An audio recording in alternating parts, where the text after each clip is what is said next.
buenas tardes. Muchas gracias por la asistencia a esta revisión de tema. Vamos a hablar sobre los avances en el tratamiento de cáncer de pulmón. Mi nombre es Diego González, yo soy internista oncólogo y epidemiólogo. Trabajo en la Clínica Las Américas en la ciudad de Medellín, que pertenece al grupo AUNA, y soy profesor adscrito al Departamento de Medicina Interna de la Universidad de Antioquia. El derrotero propuesto para esta charla es hablar del enfoque quirúrgico muy general de la enfermedad temprana en forma de los tratamientos no quirúrgicos, y después de eso los tratamientos complementarios tanto en el escenario adyuvante como neoadyuvante de los pacientes con esta enfermedad. El estadio 3 sale de las posibilidades de abordaje durante 20 minutos, entonces nos vamos a concentrar en estos tres primeros temas. Lo importante es que nosotros tenemos unos pacientes que desafortunadamente son una minoría, que son los pacientes que son potencialmente quirúrgicos, solamente el 22% de la enfermedad, y algunos de los pacientes estadios 3. Probablemente en nuestra población latinoamericana sea mucho menor esta incidencia de enfermedad temprana. En el Instituto de Cancerología de las Américas AUNA, la enfermedad metastásica estadio 4 corresponde al 60-65% de los pacientes. Entonces, estos datos del Reino Unido para nosotros son menores, pero en esta enfermedad nos vamos a concentrar porque es donde podemos tener mejores resultados, donde podemos mejorar la supervivencia de nuestros pacientes. El tratamiento estándar entonces del estadio 1 y el estadio 2 es la cirugía y tratamiento complementario de acuerdo al riesgo. Entonces, ¿cuál es la propuesta? La propuesta es que tratemos de llevar a los pacientes a cirugía cuando podamos hacer la cirugía, pero van a haber pacientes en los que no es factible hacer eso, y una de las propuestas es utilizar radiocirugía. Vamos acá, es una técnica en la que se utilizan muchos haces de luz en poquitas sesiones, y lo que se permite es tener un efecto radiobiológico mucho más importante en la lesión primaria, que no tiene enfermedad metastásica y que no tiene enfermedad ganglionar. ¿Cuál es el problema? El problema es que estas técnicas de SBRT, que son muy llamativas, nunca han sido comparados contra cirugía en pacientes en un estudio clínico fase 3, un estudio de distribución aleatoria. Lo que tenemos es evidencia retrospectiva, y pues, ¿qué es lo que nos muestra esa evidencia retrospectiva? Que en esta cohorte, la más grande, que tenemos de 676 pacientes, los pacientes que ingresan a este ensayo clínico son pacientes que tienen contraindicación para la cirugía y que tienen un estatus performance muy deteriorado. Pues por eso las curvas de supervivencia nunca van a ser comparables con la cirugía, porque siempre va a haber un mayor número de eventos que compiten por la supervivencia en estos pacientes con tanta comorbilidad. Entonces, ¿qué es lo que se trata de hacer? Pues buscar la evidencia metaanalítica que nos permita sustentar en pacientes estadios tempranos el uso de radiocirugía, y lo que nos muestra en este metaanálisis, que utilizan cohortes que utilizan un sistema de equiparar las poblaciones a través de un propensity score, por lo menos de las variables conocidas, es que a pesar de que comparemos esas diferencias, la cirugía siempre va a ser mejor que la SBRT. Pues les digo, esto sería una prueba de concepto, pero los estudios fase 3 tratando de comparar estos dos nunca logran el N, que les falta reclutamiento, porque los cirujanos siempre van a llevar a sus pacientes a cirugía si lo pueden operar. Entonces, a la fecha, SBRT sí, pero no sobre cirugía, y SBRT como una alternativa solo los pacientes que tienen contraindicación para la cirugía. Otros métodos de tratamiento en esa enfermedad no quirúrgica pues son menos estudiados. Aquí los describo. En nuestro medio nosotros utilizamos en esos pacientes que no es factible cirugía y no es factible SBRT, la radiofrecuencia. Pero entonces, en los pacientes que se operan y que reciben el tratamiento estándar, ¿cómo mejoramos los desenlaces de esos pacientes? Sabemos que lo que logramos en términos absolutos con la quimioterapia adyuvante es una mejoría de un 4%, como una disminución del riesgo de morir pues, por este HR que nos muestra que hay un HR de 0.86 que es estadísticamente significativa, una mejoría o una disminución de riesgo de morir de un 15%. Aquí nos muestran dos curvas de pacientes con unos mismos estadios del 1B al 3, pero en esta de acá abajo la población que recibió radioterapia, que probablemente nos habla de que pacientes con márgenes positivos o con más enfermedad ganglionar. Entonces, por eso pues, tienen un mayor número de eventos acumulados, una menor supervivencia a largo plazo, pero la quimioterapia da el mismo beneficio en ambos brazos. ¿Cuáles son esos pacientes entonces, en los que después de la cirugía se plantea dar tratamiento? No tenemos dudas en los estadios 2 ni en los estadios 3, y las indicaciones son relativas en los estadios 1B. Entonces aquí, como para que nos ubiquemos en qué pacientes es que nosotros decidimos dar quimioterapia. Entonces, hasta hace muy poco no teníamos nada más allá de la quimioterapia, pero aparece recientemente la aprobación de uso de terapia que modula las mutaciones del EGFR convencionales, la de elección del 19 y la mutación del 858R de elección 19. ¿Y de dónde viene esta evidencia? Pues esta evidencia viene del escenario metastático, en el que vemos gráficamente cómo la supervivencia ha mejorado en esos pacientes que reciben ese tipo de terapias, bioseleccionándolo por mutación del EGFR. Entonces aparece el primer ensayo clínico que fue negativo, pero es importante revisar acá algunas consideraciones. Son pacientes con indicación clara de tratamiento adyuvante, estadios 2 y estadios 3, reciben en un brazo gefitinib y en el otro quimioterapia, gefitinib solo por un año, es una de las críticas que se les da a este ensayo clínico. Y cuando publican las curvas de supervivencia libre de enfermedad, vemos que al principio las curvas se separan, pero después se pierde el beneficio y la supervivencia global no se ve afectada o no hay un beneficio en adicionarle gefitinib a esos pacientes en términos de supervivencia global. Pero vemos que las curvas en un principio mostraban una mejoría en la supervivencia. Entonces, en este ensayo clínico que logra la aprobación de utilizar osimertinib, osimertinib entonces es dado en un brazo, en el otro lado se le da placebo, y a la población con presencia de estas dos mutaciones potencialmente modulables se les permitía dar quimioterapia adyuvante, que es una cosa bien poderosa de este ensayo clínico, o sea, se parece mucho a nuestra práctica habitual. Los pacientes les vamos a dar quimioterapia y además de eso osimertinib, y en el otro, pues en este primer ensayo clínico, pues, la prueba de concepto placebo.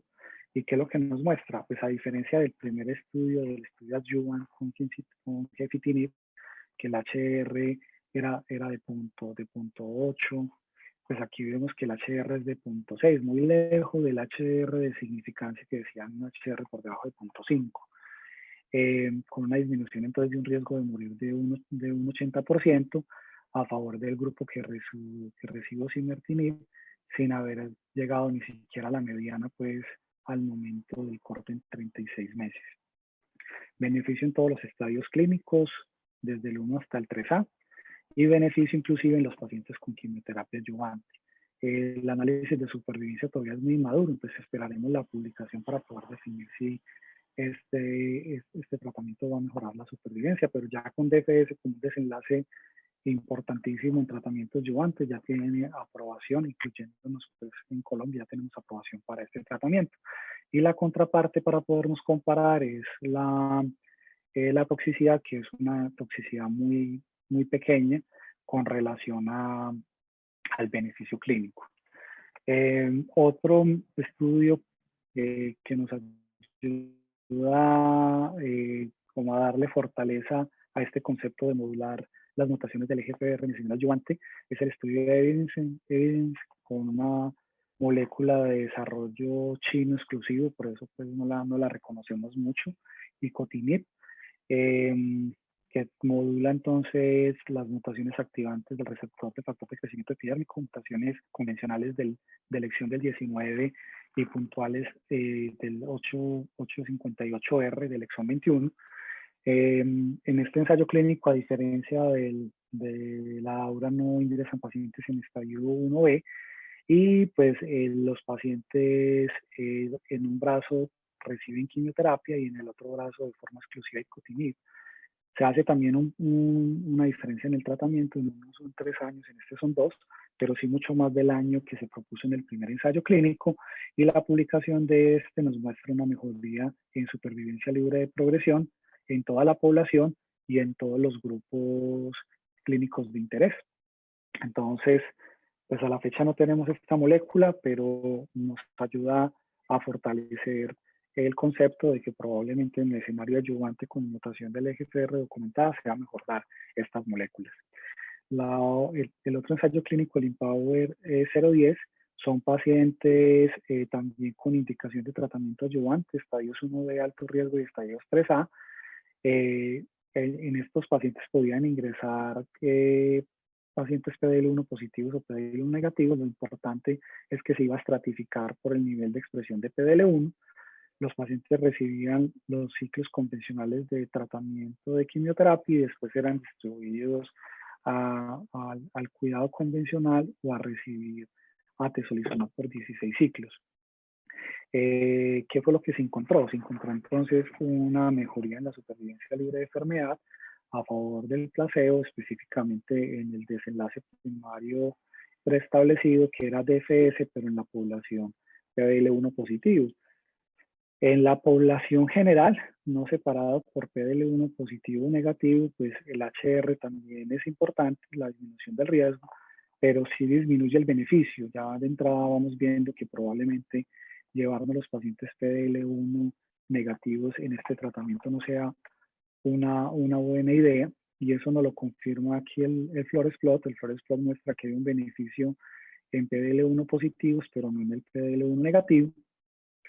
Pero quedaría aquí un saldo pendiente, y es que ocurre en la población PDL1 de 1 a 40, porque puede ser que este beneficio del PDL1 mayor a 1 sea arrastrado por este gran beneficio del PDL1 mayor a 50. Pero bueno, con estos datos tan fuertes, sin una clara inferencia en otras variables clínicas de interés, el 15 de octubre del 2021 también recibió aprobación por la Autoridad Regulatoria Norteamericana, FDA, el tratamiento con atezolizumab en esta población.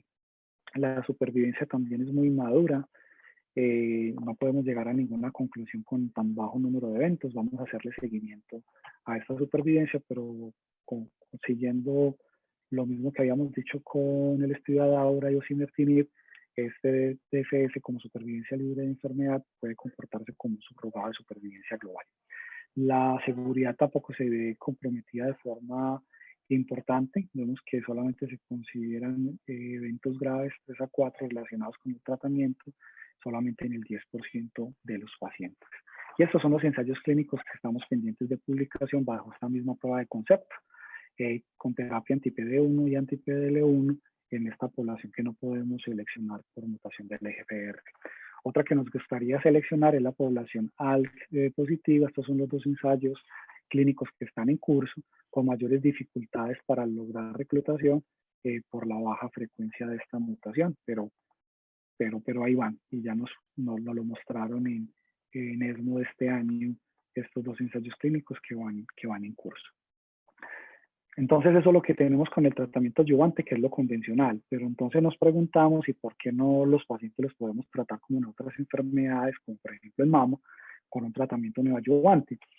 Pues no está tan claro porque no tengamos un ensayo clínico que compare el tratamiento adyuvante versus tratamiento neoadyuvante. Eso no lo tenemos, pero lo que tenemos son metaanálisis también que permiten hacer comparación a través de modelos de propensity score entre un grupo neoadyuvante y adyuvante, que hacemos comparación ajustada por las variables conocidas, y muestran que utilizar uno o el otro pues no impacta de forma negativa en la supervivencia, que es lo que nos preocuparía de demorar la llegada a la cirugía en el caso del tratamiento neoadyuvante.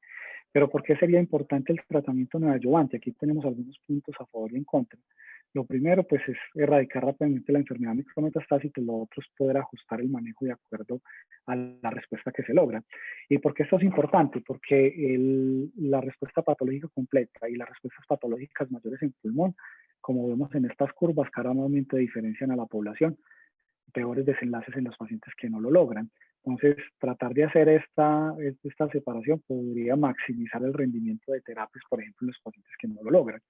¿Y por qué me parece esto importante? Porque ya sabemos que esto ha permitido mejorar las supervivencias, por ejemplo, en pacientes con cáncer de mama HER2 positivo que quedan con enfermedad residual después de haber recibido quimioterapia neoadyuvante. En este estudio, los pacientes que quedaron con enfermedad residual se les hace una optimización del tratamiento a través del uso de TDM1 y mejoró la DFS, y también en el estudio 572 de esófago los pacientes reciben quimioradioterapia protocolo CROSS, y posteriormente, si no logran respuesta patológica completa, recibieron NIVO, y con el NIVO mejoró también la DFS.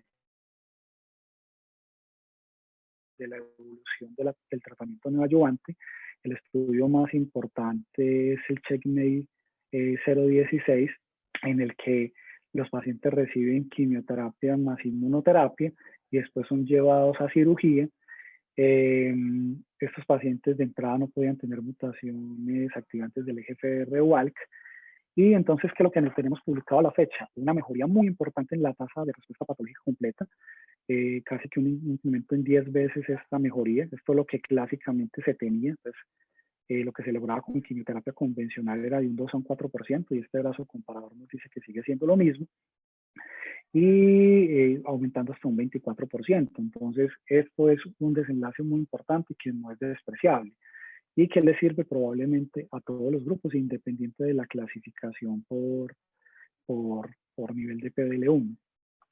Otros ensayos clínicos con el uso de inmunoterapia neoadyuvante es el estudio LSMC3. En este no recibieron quimio, solo inmuno. Vemos que las tasas de respuesta patológica son superiores a la quimio histórica, 2%, sube hasta un 7%, pero muy por debajo de lo que se está logrando con quimio inmuno combinada. Otro ensayo clínico es un ensayo clínico en secuencia quimioterapia y después durvalumab. También vemos que no logramos las tasas de respuesta patológicas tan importantes que se lograban, solamente es un 10%, pero pues que incrementa, pero no el 25% con la quimioinmuno. Aumenta la tasa de respuesta patológica mayor, que también es importante como un desenlace subrogado. Entonces, comparando los estudios de inmunoterapia sola versus los de quimioinmunoterapia, vemos que probablemente el futuro de todo esto sea alrededor del uso del tratamiento neoadyuvante combinado. Entonces, ¿hacia dónde va la evidencia ahorita? La evidencia ahorita va hacia todos los estudios con quimioinmuno combinados, con todos los anti-PDL1 reportados a la fecha, como vemos acá, y introduciendo algo muy importante, y son estadios que normalmente no se operaban. Entonces, estos resultados de mejoría en la respuesta patológica completa, obviamente eso va acompañado de mejoría en la respuesta imagenológica, pues ya se propone volverlo inoperable operable, que es algo que nos gusta mucho a los oncólogos y que vemos con muy buenas luces, y por eso me parece muy importante este desarrollo. Muchas gracias por su atención. Les quería concluir mostrándoles, diciéndoles pues que tenemos muchos escenarios nuevos para poder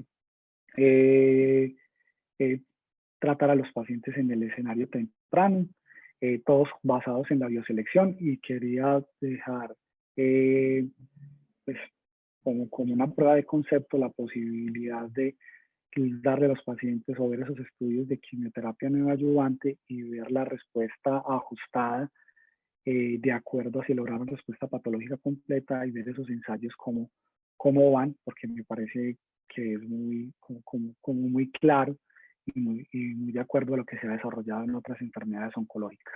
Muchas gracias por su atención y quedo pendiente de las preguntas.